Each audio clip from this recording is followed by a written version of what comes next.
So we're joined here with Edward Sullivan, a dear friend of mine and the CEO of Velocity Group. Gainvelocity.com is the web address.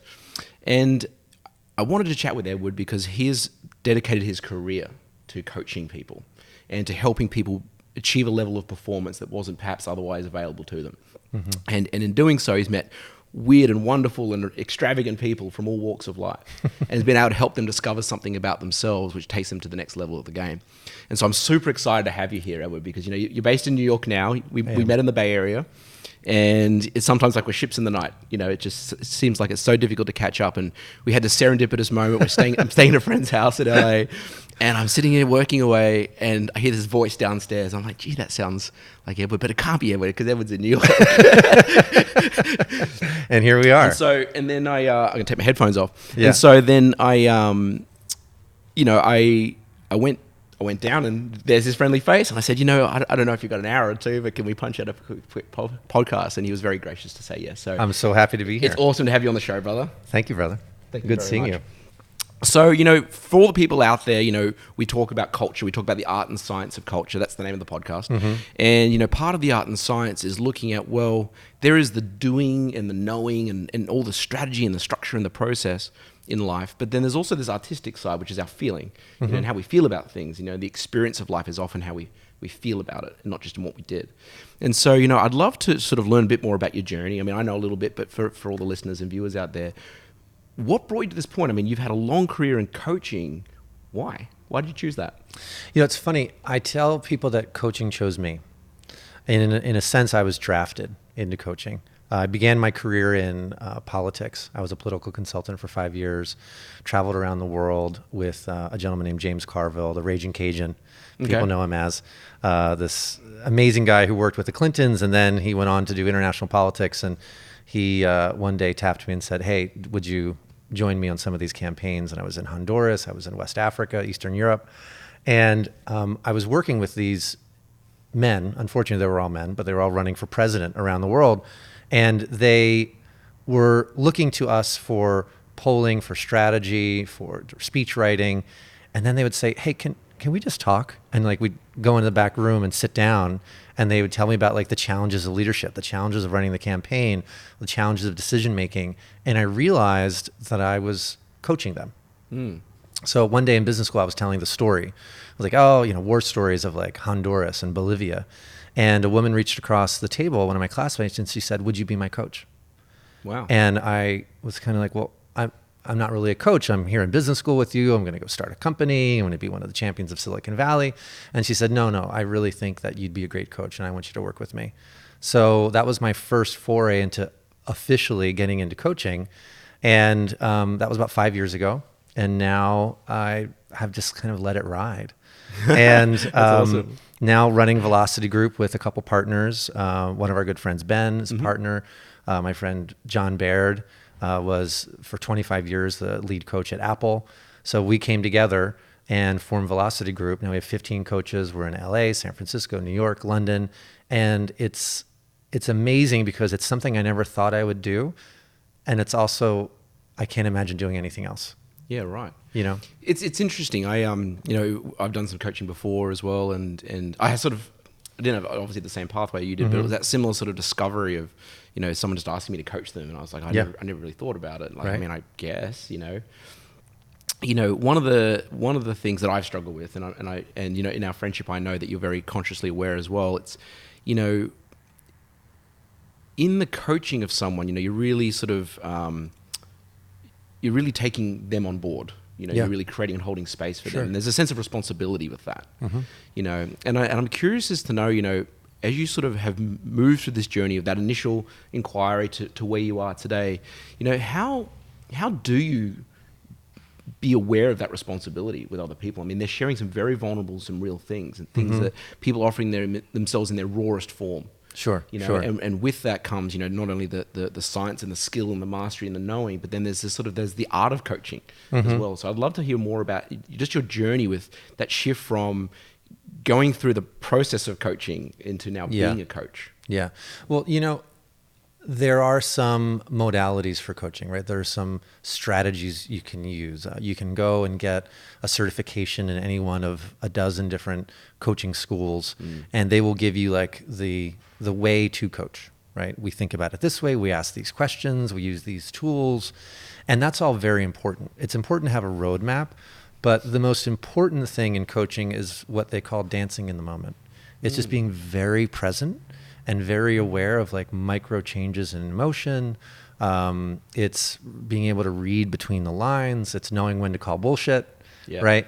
And when you give someone that level of presence, where they really know that for that hour and a half, whatever time you're spending with them, they are the only person in the world to you.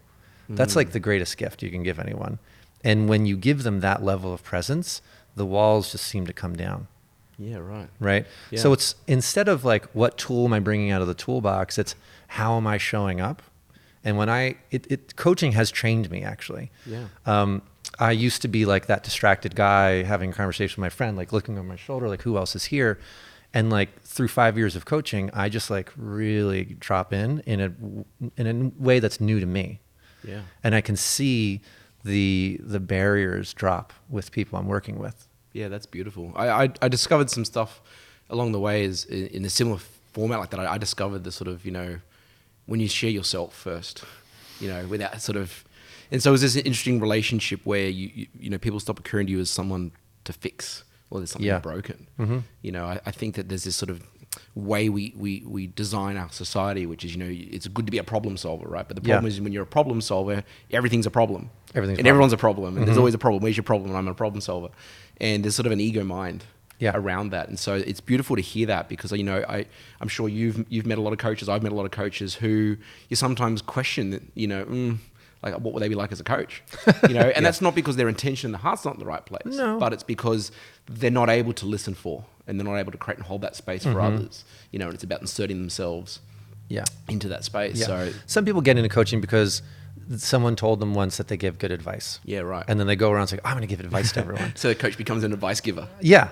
Whereas really like the coaching that we do and the coaching that I support is much more around inquiry. It's about helping someone see things in a new light. It's reframing weaknesses as strengths.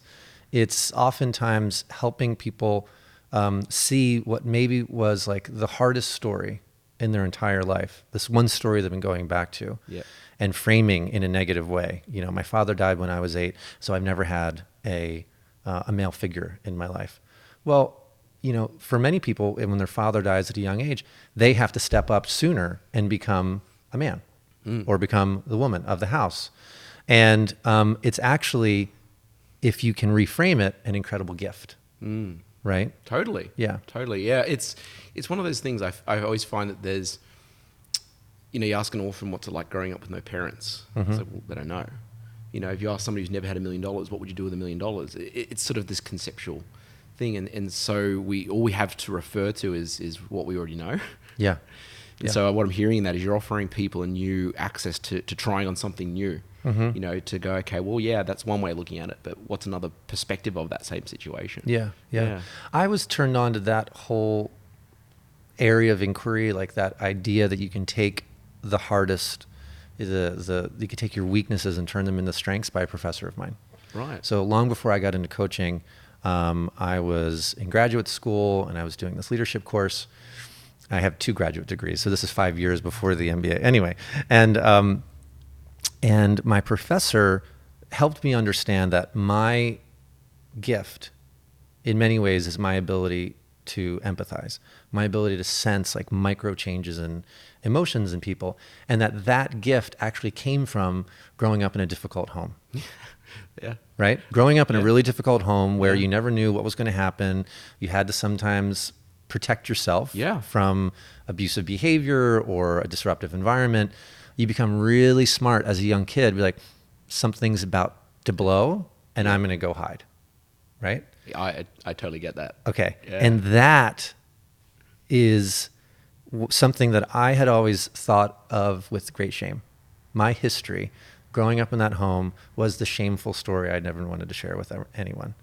And this professor helped me see that actually that's why you're so good at connecting with people. That's why you're so good at understanding people, because you were trained. You have a black belt in empathy from when you were a little kid, trying to avoid an abusive or difficult situation.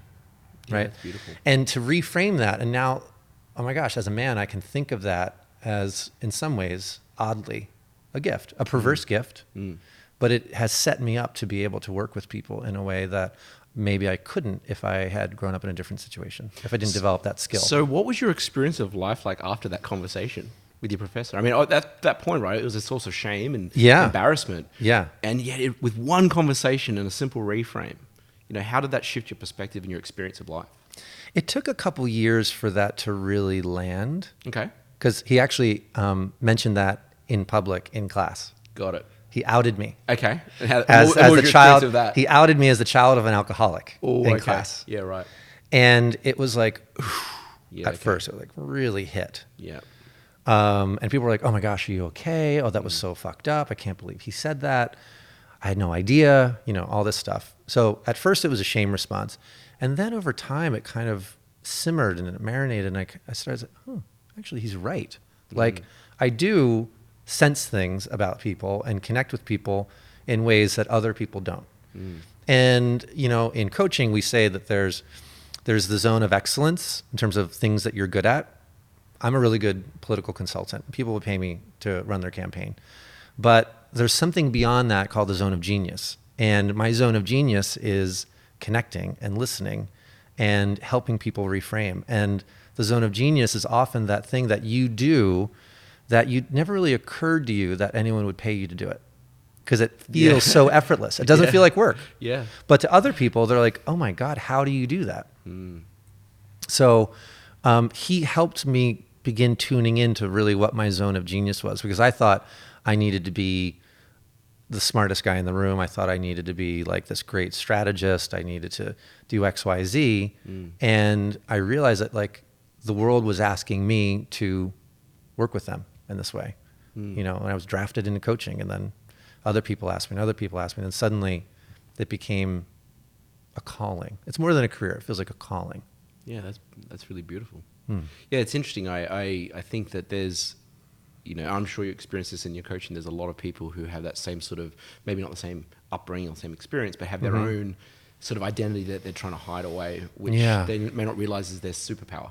Right. And the reason why that they're so good at it is they've lived it 24/7. Other people go home at 5 p.m. and go drink a few beers. For them, it's just always on.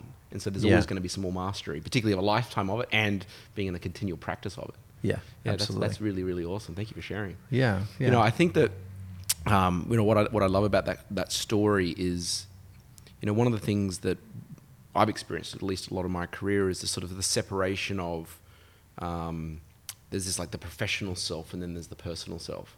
And, I used to go into companies and, who the person was in the boardroom versus who they were at the food truck was a very different person. Yeah. You get pulled aside the food truck and then the truth comes out. Then they go to the boardroom and then the ego comes out. Yep. And, what I'm hearing in that is sort of trying to bridge this gap where it's saying, well, it's the same self. The person you are at work and maybe even what your fullest self-expression looks like at work is directly correlated to who you are, in your personal life, and how aware of you of that and how much you're leaving on the table. Yeah. This is a great topic because a lot of people feel like they need to be someone else in the office. People come to us seeking coaching and say, I need to be more X. I need to be more Y. I need to be more professional, let's say. Can you train me in executive presence? Right. I need to have like more of that stiff, distant executive image that we think of from like an 80s and 90s boardroom. But I feel like we're in a totally different era now. You should have like an ill-fitting suit range. Yeah, exactly. Oh, you want executive presence? Here you go. Here's a bad suit. Here's a red tie. Yeah. I mean, like we're much more in the age of authentic presence. Yeah. Like think of the leaders whom we most admire right now. They're the ones who can show up and be themselves most comfortably. Yeah. And in being themselves, the rest of us get to relax and be ourselves too. So someone comes to me and says, I need help being more X.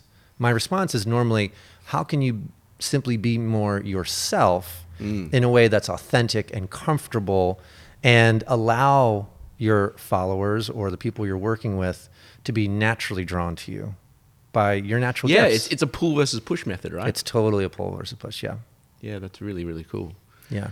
So it's interesting, you know, what I'm hearing in that is you're trying to bring people's awareness to, you know, there's more doing, there's more books, there's more things you can learn, but like, where are you in all of this? Where's the real you? Yeah. You know, and who are you being in any given moment? You know, and you know, one of the things we often get is, you know, what's another book I can read? What's another course I can take? What's another thing I can learn? What's another skill I can add? And I've always loved this conversation around the difference between transformative and informative learning. Informative learning being, you know, adding more stuff on top. You know, it's like, here's another book to add to the pile, you know, as opposed to, why don't you remove the ones you don't want, the ones you don't need, the ones that aren't you, and the ones that don't work for you, and like, why don't you it's like this, it was not Michelangelo that said it. He gets, you know, misrepresented with it. Although he's credited. but he's credited, right? But there's actually, I remember Googling it one day out of curiosity, and there's a long narrative of where this started from. It was this sort of the stonemasons motto or whatever it was, which was, you know, how did you know that was in the stone? You know, how did you, and it was like the idea of, well, I just removed whatever didn't belong. Right. You know, and so how'd you know it was the statue of David? It was like, I just removed whatever wasn't David. Now, he never said that, but that's the premise. Yeah. David was already inside the stone, and I just took away everything and else. I just had to remove what wasn't there. And I always love that as a metaphor, because so much in life we're always trying to add more to who we think we need to be, and not realize that sometimes, well, we've already got what's inside, and we're not looking for that special gift that we've got that could give us a unique leadership style or a unique, you know, executive style. So yeah, it's about stripping away all of the conventions and all of the ideas and all of the things that we thought we needed to be. Yeah. Right? And when you strip it all away and you're really just yourself, people look at you and go, oh my God, you're so beautiful. You're so interesting. You're so quirky. So I love that about you. I'd love to know how you approach that. Because, you know, a lot of people, we talk about authenticity a lot in the world. You know, it's like, are you being authentic? Are you doing this sort of stuff, you know? And there are many people who say, yeah, I'm really authentic. Yeah. You know, and sometimes it's a blessing and a curse. You know, I have a similar upbringing and a similar muscle around empathy to you do. You know, I remember learning for the first time that I was empathetic, not because I loved people, but I was empathetic to survive. And and so as a result, you are well trained and versed in picking up on these little micro behaviors. So you can tell when someone's lying. You can tell when someone's inauthentic. You can tell when something's just not what it says it is. And sometimes you wish you didn't. Sometimes I wish I could just like, la la la, happy go lucky, right? Right. But you know what? Everyone can tell. This is true. Everyone can tell when you're faking it. So we all have this heightened awareness. We all have this ability to empathize, even if we don't give ourselves credit for it. Some may be a little bit better than others. Some have developed it as a true superpower, but everyone can sense micro changes in emotion. They can see the micro expressions. They can see when you kind of flash real quick and you have a hit of shame, or you have a hit of emotion. You know, like I saw when I was sharing, you had a hit of sameness. I saw it in your face. You were like, oh, that story. That's good. I saw that. Yeah. And we all can do that. So when we're trying to fake it, everyone knows. You know, if you're trying to be more of a leader, I have to act more like a leader. I have to, you know, bring the hammer down or be more more of this traditional sense of what a leader looks like. Everyone sees right through it, and they're just like, "Oh man, just be yourself." It's so funny, you know. I was in this inquiry the other day about ego. Yeah. And you know, and I posted a video yesterday about judgment and like, why do we judge? You know, I've had a few experiences recently where I've judged, I've been judged, and I just sort of the net result is like, what's the end in mind here? Like, why do we do this? And I was thinking about the ego mind, and it's like, what I got really present to was like how we all instinctively know how to hurt each other. How we know, we can just sniff fear. We're like a dog, right? I just know what you're afraid of, and I know if I'm really angry, bang, here it is, and I can hurt you. And I was curious about like, we have this instinct, like we have this ability to sniff out things in each other. And maybe it's just a lack of awareness, or, I mean, because some people say, oh, people just don't care. You know, I don't necessarily believe that. I don't think it's just people don't care. I just think that there's maybe a lack of awareness or a lack of muscle, you know, at times around. You mean in terms of when we do things that hurt other people? Right. Yeah. I mean, it's often a fear-based response, right? It's just I'm going to lose here, or I'm afraid, so here it comes. Right. Here's the zinger. I mean, the general rule of thumb is hurt people hurt other people. Yeah. you know? Yeah. And a lot of the work I'm doing right now with clients is around having compassion for people who are coming at you with aggression. You know, one client is working in a very hostile environment, and everyone on the team seems to be attacking, right, on a regular basis. She feels very threatened in this environment. And the work we're doing is around just scanning the room and imagining what's going on in this person's life right now that is causing him or her to come into the room with this much aggression. What's the fear that this person's experiencing? What does this person feel that they're about to lose, or could potentially lose? Everyone's jockeying for a position. Everyone's in this super competitive environment trying to get ahead, and they're bringing all that energy into the room, and it's your choice if you take it on. Yeah. You know?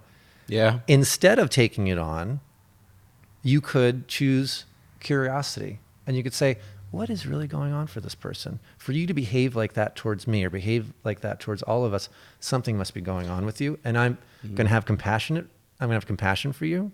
Maybe I'll pull you aside. We'll have lunch together. But if I don't have that relationship with you, I'm just going to leave it with you. So what do you often experience as the resistance to that? Because I mean, I'm on board. I love that paradigm. The resistance is, but I'm being attacked. Yeah, right. The resistance is, no. They're pointing guns at me. Yeah. You know, and I need to go into defense mode. And then toxic environment. Everyone's in defense mode. The meeting goes awry, not getting anything done. Yeah. When we step back and realize that everyone has their own experience going on, and when people are showing up with aggression and toxicity, those are not healthy emotions. Those are not healthy behaviors. Something must be going on. And 9 times out of 10, it has nothing to do with you. Yeah, right. You know, it's like a spouse who gets home from work and is in a bad mood and says, like, you know, why are the dishes not done? Yeah. You're like, dishes, and you're suddenly arguing about dishes. Yeah. No, spouse had a really hard day at work, Yeah. needs a nap, needs some food, That's needs beautiful. a drink of water. Yeah, we talk about this a lot in our company. It's the difference between content and context, you know, and how we often focus on the content and not the context in which someone's coming from. And, you know, I love the story of, you know, I mean, you've bought cars before, so you know, you go to the car dealership and the guy comes over and like, oh, Edward, I love your haircut, great hair, you know, that's a nice bracelet you got going on there. Yeah. You know, the content is, I want to be your friend. Yeah. But what's the context? I want you to buy a car. Exactly, right. And you know that. Yeah. And so it occurs as sleazy, or it occurs as inauthentic. Whereas if it was just like, hey, so you want to buy a car, I sell cars. Suddenly you'd be like, oh, well, that's refreshing. It's so disarming. It's so disarming, you Yeah. know? And it's this weird thing that we think we need to sort of be all of this and all, but as human beings, we're already instinctively listening for the context. We're already picking up on the, like, what's really, it's the list, we call the listening for. Like, what is this person really, what's really going on here, as opposed to what's just being shown in front of me. Yeah. And I think it's interesting that, you know, we still get tricked though, all the time, you know, because we react to what someone's saying to us, or we get distracted by the superficiality of things, and don't take that pause or that moment to listen for, like, what's really going on here? What's this person's context? They're like this with everyone. It's not just me. So Yeah. what's maybe going on in their world that's causing them to feel that they need to be this way? Yeah. Yeah. And the funny thing is, focusing on the content is actually what we call work avoidance. Yeah, Meaning right. there's something in the context that needs to be addressed that is not on the table, and we're doing everything we can to dance around it. That's the elephant in the room. Totally. You know, like, Yeah, that's we're not beautiful. talking about the fact that I'm just here to buy a car. We're not talking about the fact that your mom just died and you're totally distraught about it and you're bringing all this aggression into work, right? We're not talking about the fact that you got passed over for a promotion and feel shitty about it, and you're pointing fingers at everybody in the organization, whatever it might be. Do you know how many times I've heard this phrase, you know, it's not business, it's not personal, it's business, you know, or this idea of what it means to be a professional. It's always personal. It's always fucking personal. We are integrated beings. We You know, like I always like try to remind people, you know, like, your emotions come standard, your logic is optional. Right. You know? Right. We make emotional decisions and then use logic to justify it. Exactly. Like, we back into that's justifications. why when we're tired and we're hungry, we're just primal. Yeah. We're just cranky and we're angry and we're hostile and we burst into tears. Yeah. Like, we're just purely emotion. Right. Yeah. Now, our job as, you know, evolving individuals is to get more and more of a handle on our emotional responses. Right. You know, so like, emotional intelligence is basically the ever increasing distance between input and response. You know, it might be like 3 microseconds, might be 0, or it might be eventually 3 seconds, 4 seconds. You say something to me, you come at with me, and I process it, and I go, oh, I'm going to choose empathy. I'm going to choose compassion right now, as opposed to you come at me, I process you as a saber-toothed tiger, and I'm going to go into my own fight or flight mode. So I want to explore that a bit more with you. Yeah. You know, so one of the and it's sort of a bit of I'm gonna lump the sort of the segue into that conversation. You know, so one of the things we talk a lot about is, you know, culture and leadership. You know, and leadership in the realm of culture, and we sort of say, well, what is culture? And a lot of people refer to culture as, you know, food and fashion and music, but it may also be like, you know, the way we interact and the rules we live by. You know, when you go into a workplace, you know, particularly in a new company, right? You're creating a culture, like you're designing it by design. You know, sometimes you're born into a culture, and that's just, you know, that's what you got to work with, and then you can influence it over time. Right. But other times, you know, you get to choose from day one. You know, and we sort of talk about the difference between culture by default versus culture by design. You know, and so a lot of the time in the realm of culture, you hear this sort of narrative, well, that's just the way it is. It's the way it's always been done. It's the way that I am. What can you do? Some things you can't change. Like, it's a very culture resigned, by default. Yeah, it's a very resigned position, and one which you have to survive. And so in this sort of this realm of creating space, you know, because we live in this time where we're encouraged to reply now. No, don't even think about now. Now. Don't sleep on it now. Like, go reply now. If you don't reply now, you're going to miss deals. You're going to miss business. People, like, I would love to explore, like, in the realm of when you're coaching people, or when you're, because I know, you know, beyond just, you know, the executives themselves, you also work with the teams and the companies, and you go, okay, well, what point do you guys want to create a culture rather than just default to one? Yeah. How do you invite people on an adventure to create that space? Because it's so embedded in all of us to just react, you know, to always input, just what is your practice of getting to that space where getting to the space where remembering you get to choose? Yeah. I'd love to know more about that.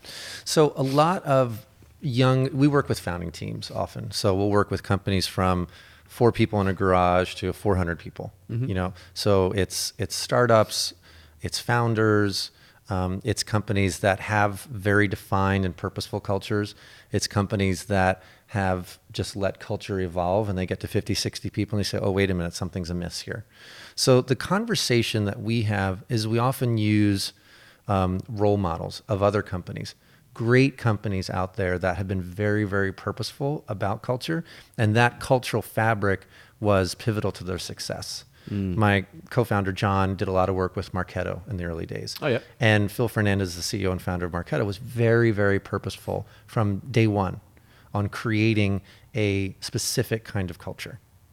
And we did some research a couple of years ago at Velocity Group. We partnered with Wildcat Ventures and talked to 30 CEOs in Silicon Valley who built very successful companies of $200 million in shareholder value or more. And we asked them, what was the secret to your success? And we thought maybe it was going to be a business model. It was, they found the product early on. They set up good systems that could scale. And 82% of them replied to us. They said, I focused on culture and values from day one. Wow. And we were like, whoa, what? Like, so just the data indicates that CEOs and founders that focus on culture are building successful companies. So what is culture? Right. So culture is a set of norms around how we behave at its core, right? We all have an understanding as a society as to how we behave in relationship to food, in relationship to ourselves, in relationship to partnership. Every society in the history of the world has developed some semblance of culture, which are norms, rites of passage, mutual agreements, language, right? In the startup or corporate context, culture is the agreements that we have around how we're going to work together to achieve some outcome. When we don't have purposeful agreements, we get into potentially unproductive, low performance, or even toxic cultures, right? So we are sometimes brought into a company that has like 40, 50 people. The founders have been so focused on building product and closing deals and raising a Series A that they never stopped back and they never stepped back to think, what kind of company are we actually building here? Yeah. Right? What are our core values? What are our cultural norms? do we expect people to respond at midnight to emails?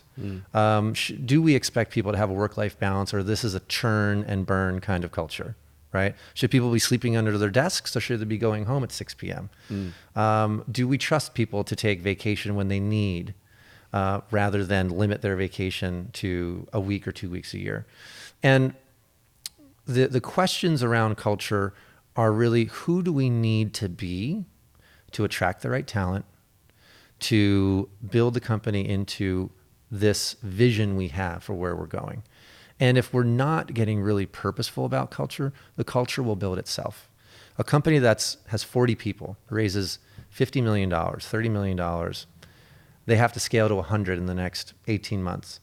That's 60 new people. And if you don't have a very clear cultural norm that you're bringing them into, that you're assimilating them into, they will bring their own culture, and they will dilute whatever it is you think you've built. Yeah, right. So we sometimes have implicit cultural norms. I don't know, this is the way we do things, and it's never been normalized. Or I did in my last company. This is the way we did in my last company. Yeah. But if it's not explicit, there's nothing that people can sign up for. There's nothing that people can say, oh, okay, these are the cultural norms, these 10 agreements, these 10 behaviors. I can sign up for that. I can agree for that. Because once you have these cultural norms, you can also screen for culture fit. Okay.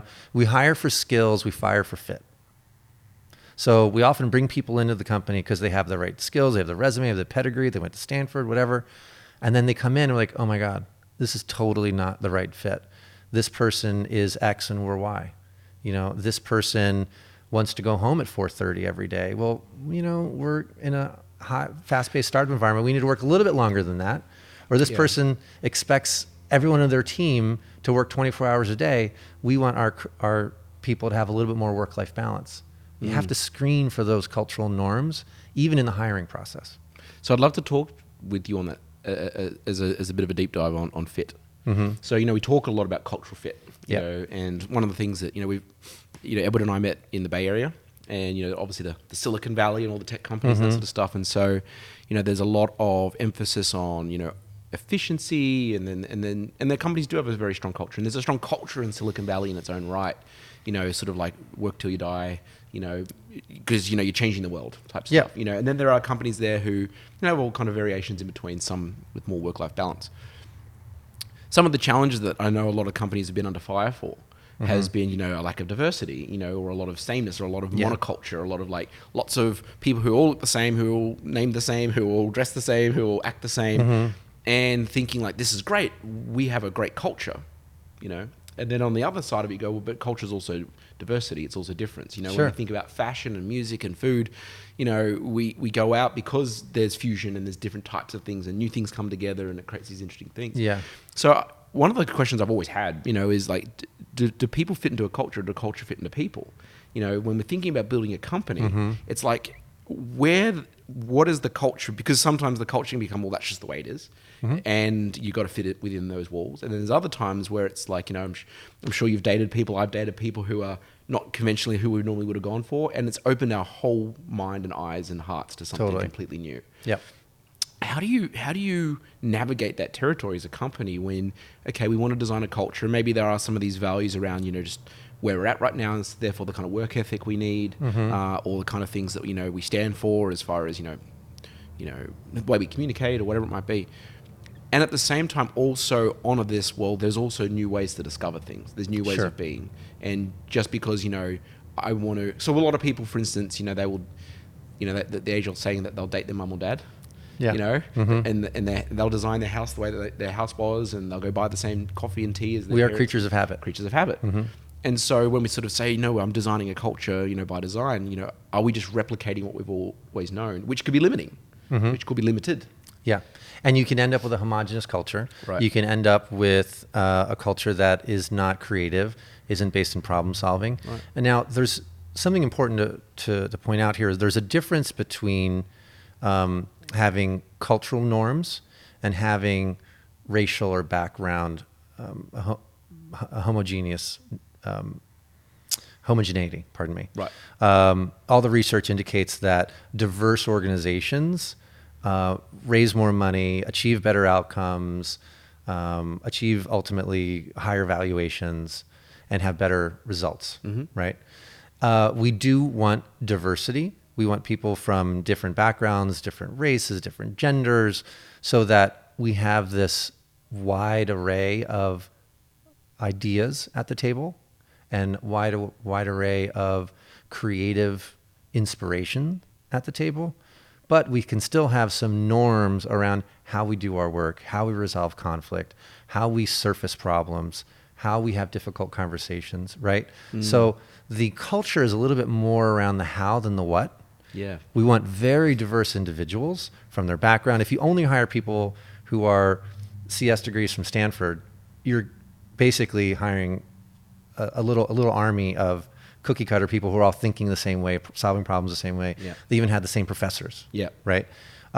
Which can be good if you know exactly what you're trying to build and you just need people to go and execute. But most startups, most companies aren't like that. They are continuously evolving, continuously discovering. They are iterating and trying new things, and we need new ideas. So we need a very diverse hiring plan, yet we can have some very strict screens on culture fit, right? How do people think about problem solving? How do they deal with conflict? Do they have baseline emotional intelligence, or is this going to be a toxic individual who deals with everything through screaming or passive aggressive behavior? Yeah, that's really good. What I'm hearing in that is that, and there's obviously, it's a huge opportunity for companies and hiring, out there. There's more to the candidate, there's more to a person than just their achievements, and their knowledge and their degrees. There's also how self-aware are we in who we want to be and what we want to create, and then how skilled are we at being able to identify that in others,